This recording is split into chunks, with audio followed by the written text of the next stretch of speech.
Hi everyone and नमस्कार सभी को। दिस इज़ परिमाण क्लास चैनल एंड आप सभी को परिमाण क्लासेस में स्वागत है। आज मैं आप लोग को जेसीसी काउंसलिंग 2021-22 स्टार्ट हो चुका है और आपका कल रात में रिलीज हुआ है। ठीक है, तो जेसीसी काउंसलिंग इंजीनियरिंग के लिए ऑनलाइन काउंसलिंग जो होगा उसका डेट अनाउंस हो चुका था कि ये आपका 20 नवंबर से लेकर 30 नवंबर 2021 तक होंगे, लेकिन उनका अपडेट कल आया है वो 23 नवंबर से। तो हो सके कि काउंसलिंग डेट बढ़ भी सकता है, नहीं भी बढ़ सकता है, लेकिन ये जो काउंसलिंग होंगे उसके बारे में मैं पूरी डिटेल्स में डिस्कस करने जा रहा हूँ कि आपको क्या क्या करना है, कितने स्टेप में क्या करना है। ठीक है, तो सबसे पहले आपको ऑनलाइन काउंसलिंग पे जाके क्या करना है वो मैं आपको बताने जा रहा हूँ। प्लीज़ आप वीडियो के अंत तक जरूर बने रहें।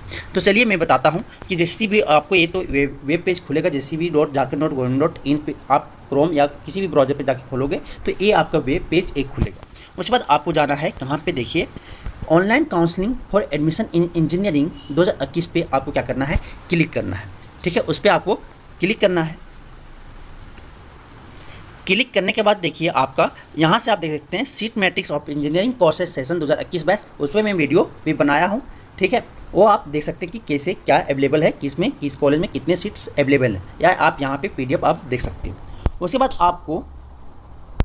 आपको यहाँ पे जाना है, क्या कहाँ पे दिखाता हूँ कि first round online counselling for admission in engineering 2021 पे आपको क्या करना है, क्लिक करना है।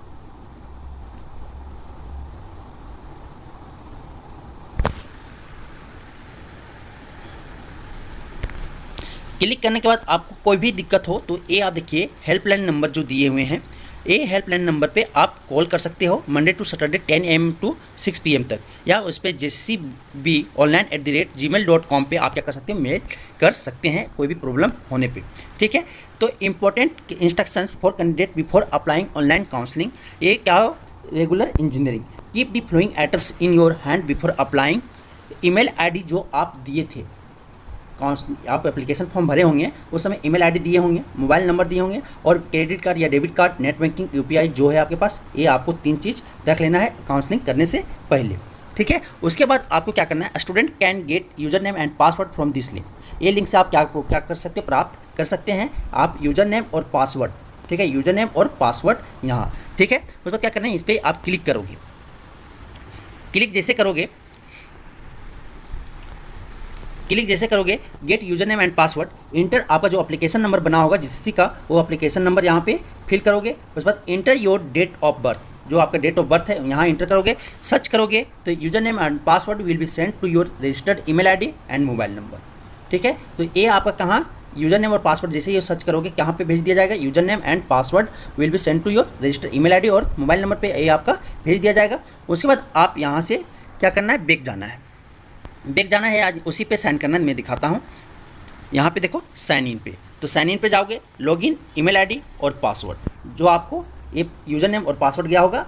ठीक है, इस पर आपको क्या करना है, पासवर्ड डाल के सबमिट करना है। कहाँ से साइन इन कर सकते हैं ये आपको समझ में आया। उसके बाद आप यहाँ से साइन इन करोगे डायरेक्टली, तो साइन इन करने पर लॉगिन ID, ईमेल ID जो आपका गया होगा, यूज़र नेम और पासवर्ड, वो अगर आप यहाँ सबमिट करना है। दूसरा उपाय यहाँ से नहीं किए, बैक चले गए, तो आपको फिर क्या आना है, click first round online counselling पे क्लिक करोगे। क्लिक करने के बाद आपको देखो ये आपको, तो ये स्टूडेंट कैन गेट, ये इस पर आप समझ गए क्या, एप्लीकेशन नंबर पासवर्ड चेंज करने के बाद उसके बाद आपको जाना है लॉगिन पे एग्जिस्टिंग यूजर जो आपको मिला, या उस पर आपको क्या करना है, साइन इन करना है। जैसे ईमेल ID या लॉगिन ID जो होगा और पासवर्ड डाल के आपको सबमिट करना है। जैसे सबमिट करोगे आपका क्या आएगा, काउंसलिंग फ़ी जमा करने के लिए आएंगे। ये आपका नेट बैंकिंग, UPI या डेबिट कार्ड या क्रेडिट कार्ड से आप क्या कर सकते हो, पे कर सकते हो। जनरल BC1 BC2 के लिए ये ₹400 है, और आपका SC ST और फीमेल कैटेगरीज के लिए, ऑल फीमेल कैटेगरीज के लिए ये ₹250 है। ये समझ आगे काउंसलिंग फ़ी। सबसे पहले काउंसलिंग फ़ी जैसे जमा करोगे उसके बाद आपका चॉइस फिलिंग का ऑप्शन आ जाएंगे। ठीक है, सबसे पहले आपको काउंसलिंग फ़ी पे करना होगा। ठीक, ये पे खोलने बाद काउंसलिंग फ़ी पे करने के बाद आपको जाना है किसमें, चॉइस फिलिंग का ऑप्शन आएगा। ठीक है, जैसे काउंसलिंग फ़ी पे किए बस चॉइस फिलिंग का ऑप्शन आएगा।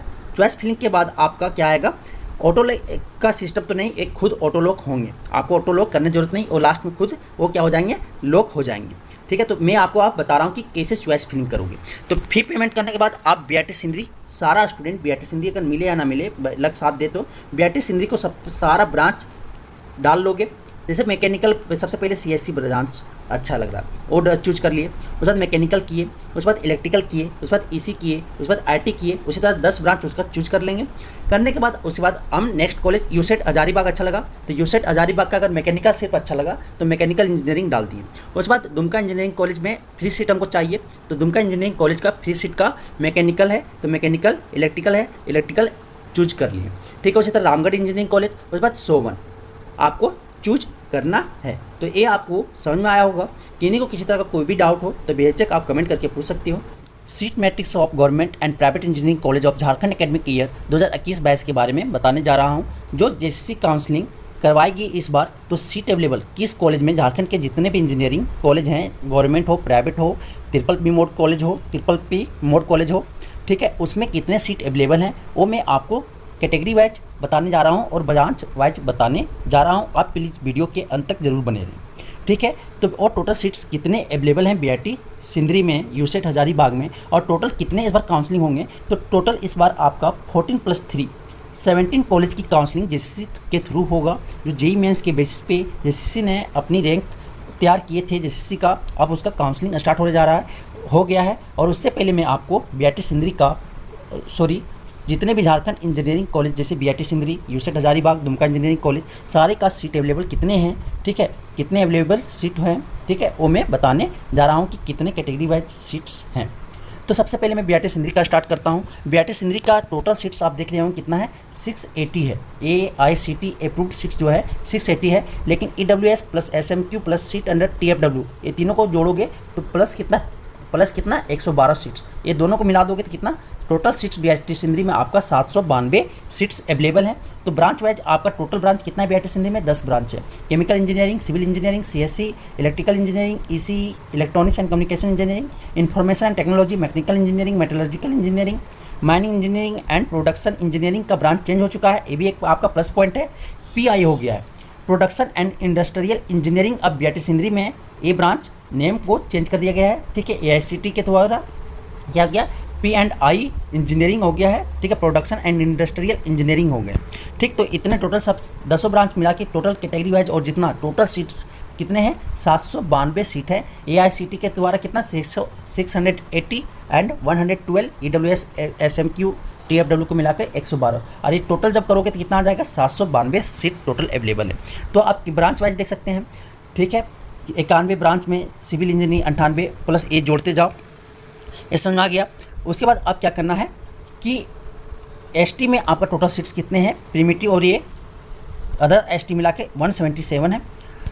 SC में आपका 68 है, BC1 में आपका 54 है, BC2 में आपका 41 है, EWS में 68 है, SMQ में 10 है, TFW में 34 है, और जनरल में आपका यही 240 है। जनरल में कितना है 240 है, ठीक है। ये आपको समझ में आया होगा। तो इतने रैंक वाले तक कैटेगरी वाइज भी हो तो उतने रैंक वाले तक को क्या होगा, ब्रांच या सीट उनको BIT सिंदरी में मिलेंगे। उसके बाद आपका आता है यूसेट हजारीबाग का, आप देख सकते हैं उसी तरह कैटेगरी वाइज सीट अवेलेबल है। फिर RIT कोडरमा का अवेलेबल है, 2 ब्रांच आपका। उसी तरह आप एक कॉलेज का देख सकते हैं, उसी तरह आपका 2 ये कॉलेज हैं। एक आपका Awadh institute of hotel management and catering technology, उसमें आप hotel management and catering technology में 60 सीट अवेलेबल हैं, उस पर आप एडमिशन ले सकते हो कैटेगरी वाइज, ठीक है। उसके बाद Awadh college of architecture Jamshedpur approved by only by the council of architecture का सीट अवेलेबल है, सिविल ब्रांच से रिलेटेड है, ठीक है ये ब्रांच। और इसमें आपका 20 सीट्स अवेलेबल है और कैटेगरी वाइज आप ये ब्रांच देख सकते हैं, ठीक है। ये आपको समझ में आया होगा। उसी तरह ट्रिपल मोड पे जो आपका कॉलेज है, Dumka engineering college, Chaibasa engineering college और रामगढ़ इंजीनियरिंग कॉलेज में आप सीट अवेलेबिलिटी यहाँ से आप देख सकते हैं, ठीक है। यहाँ से आप देख सकते हैं टोटल कितना, टोटल झारखंड की इंजीनियरिंग कॉलेज में जो है ये आपका 17 है। कितने हैं 17 है, सारा मिला के गवर्नमेंट प्लस प्राइवेट कॉलेज। अब आपको ये समझ में आ गया कि आपका सीट कितने अवेलेबल हैं हर एक कॉलेज में, वो आप अपने से अनुसार देख सकते हैं। और आप कैसे चूज करें, BIT सिंदरी का सबसे पहले सारा कॉलेज का काउंसलिंग में अप्लाई कर दें भरते चॉइस फिलिंग के समय। उसके बाद यूसेट हजारीबाग, उसके बाद अगर है तो Dumka engineering college, Chaibasa engineering college और रामगढ़ इंजीनियरिंग कॉलेज के फ्री सीट्स को सबसे पहले अप्लाई करें, ठीक है। उसके बाद आप होटल मैनेजमेंट अगर करना चाहते हैं, कैटरिंग टेक्नोलॉजी, तो ये आप ले सकते हैं। आर्किटेक्चर इन्हें दोनों हैं तो ये आप दोनों में एडमिशन ले सकते हैं। बाकी आपको जो अच्छा लगे वैसे आप चूज कर लें कि जिसका फीस सबसे कम है वो कॉलेज को आप प्रेफरेंस ज़्यादा दें। ये समझ में आया हो? काउंसलिंग के थ्रू जो BTech में एडमिशन लेने जा रहे हो, ठीक है, झारखंड इंजीनियरिंग कॉलेज में, तो आपको डॉक्यूमेंट की आवश्यकता क्या होगी eight the time of admission या काउंसलिंग के समय में, वो मैं आपको बताने जा रहा हूँ कि एडमिशन के टाइम पे आपको क्या क्या डॉक्यूमेंट्स मांगा जाएगा। ठीक है, ऑनलाइन काउंसलिंग होता है, ऑनलाइन एडमिशन होता है तो उस समय, और ऑफलाइन होता है तो उस समय। ठीक है, तो ऑनलाइन के समय में आपको इतने डॉक्यूमेंट्स हाथ में रखने हैं। क्या क्या वो मैं बता रहा हूँ। JEE main admit card and rank card 2021 का, ठीक है, 2021 का क्या चाहिए आपका, जेईई मेंस का एडमिट कार्ड और रैंक कार्ड। दूसरा आपका seat allotment letter issued by JCCB 2021 का, कितना, 2021 का जो सीट अलॉटमेंट लेटर इशूड हो जाएगा JCCB के थ्रू 2021 का काउंसलिंग के बाद। ठीक है, ये आपका एडमिशन 4 दिसंबर से लेकर 13 दिसंबर के बीच में होने जा रहा है। Original admit card, marksheet and passing certificate of 10th and 12th। उसके बाद up to date and valid original local residential certificate, caste certificate, CO या SDO या DC एंट्री झारखंड स्टेट। ये झारखंड स्टेट का क्या होना चाहिए, लोकल रेसिडेंशियल सर्टिफिकेट या कास्ट सर्टिफिकेट, अगर कैटेगरी है तो कास्ट सर्टिफिकेट। अगर EWS है तो CO SDO DC का झारखंड स्टेट का ये क्या चाहिए, EWS सर्टिफिकेट, अगर आप EWS सीट से कोटा से सीट लेना चाहते हैं तो। वैलिड इनकम सर्टिफिकेट, अगर TFW कैंडिडेट हैं तो आपको इनकम सर्टिफिकेट किसका, JCB फॉर्मेट में होना चाहिए, CO SDO या DC का, तीनों में किसी एक का। ओरिजिनल TC CLC या स्कूल लिविंग सर्टिफिकेट और कैरेक्टर सर्टिफिकेट। ठीक है, बोथ फी रिसिप्ट, आप जो कॉलेज का फी जमा करोगे वो फी रिसिप्ट होना चाहिए। ऑफलाइन अगर एडमिशन हुआ है स्टूडेंट को, अगर इस बार ऑफलाइन होंगे तो आपको क्या क्या डॉक्यूमेंट्स चाहिए वो मैं बताने जा रहा हूँ। सबसे पहले जेईई मेंस का एडमिट कार्ड और रैंक कार्ड 2021 का, फिर उसके बाद seat allotment letter issued by JCCB 2021 का। ठीक है, original admit card, marksheet and passing certificate 10th and 12th। ठीक है, उसके बाद up to date valid original local residential certificate, caste certificate, अगर कैटेगरी है तो कास्ट सर्टिफिकेट, लेकिन लोकल रेसिडेंशियल सर्टिफिकेट झारखंड का होना सभी के पास जरूरी है। ठीक है, कास्ट सर्टिफिकेट, अगर आप OBC है, कैटेगरी है तो कैटेगरी सीट लेना चाहते हैं, लिए हैं तो कास्ट सर्टिफिकेट। उसके बाद आपका वैलिड EWS सर्टिफिकेट लिए तो EWS का सीट लिए तो EWS सर्टिफिकेट आपको जमा करना है। ये CO SDO DC तीनों में किन्हीं का एक का होना चाहिए। अगर आप TFW कैंडिडेट हैं तो इनकम सर्टिफिकेट आपका वैलिड है जमा करने के लिए। ठीक है, गैप पीरियड एफिडेविट, अगर आप 12th के बाद 1 साल ड्रॉप करके कॉलेज आप एंट्री कर रहे हैं तो आपको गैप सर्टिफिकेट चाहिए। ये आपका नोटरी पब्लिक कोर्ट से बन जाएगा। ठीक है, कोर्ट से गैप पीरियड एफिडेविट बन जाएगा, उसमें मैं वीडियो बनाया हूँ, आप सर्च करके देख सकते हो। ठीक है, उसके बाद anti ragging affidavit in the format issued by UGC, ये भी इस पर मैं भी वीडियो बनाया हूँ। ठीक है, वो भी आप देख सकते हो, और इस लिंक से आप क्या कर सकते हो, आप ये फॉर्मेट एंटी रैगिंग एफिडेविट का फॉर्मेट डाउनलोड कर सकते हो, कैंडिडेट और पेरेंट दोनों। ये कहाँ से बनेगा, ये आपका कोर्ट से बनेगा, नोटरी आपको बना के दे देंगे। ठीक है, कोर्ट से आपको नोटरी बना के दे देंगे। इस पर भी मैं वीडियो बनाया हूँ, आप देख सकते हो। Character certificate from the institution, जो आप लास्ट स्कूल या कॉलेज में पढ़ रहे थे उसका आपको क्या चाहिए, कैरेक्टर सर्टिफिकेट चाहिए। 2 set of photocopy of Aadhaar card, self, father and mother या गार्जियन का चाहिए। ठीक है, 6 कलर पासपोर्ट साइज फोटोग्राफ्स, जो आप जेईई मेन में दिए थे वो आपका 6 कलर फोटो लगेंगे। फिर original and 1 set photocopy of physically handicapped, अगर आप PH कोटा से हैं तो आपको original 1 set of physically handicapped certificate for more than और equal to 40% issued by company, ये आपको चाहिए। Original and 1 set of dependencies SMQ candidate के लिए ये सर्टिफिकेट रिक्वायर्ड है।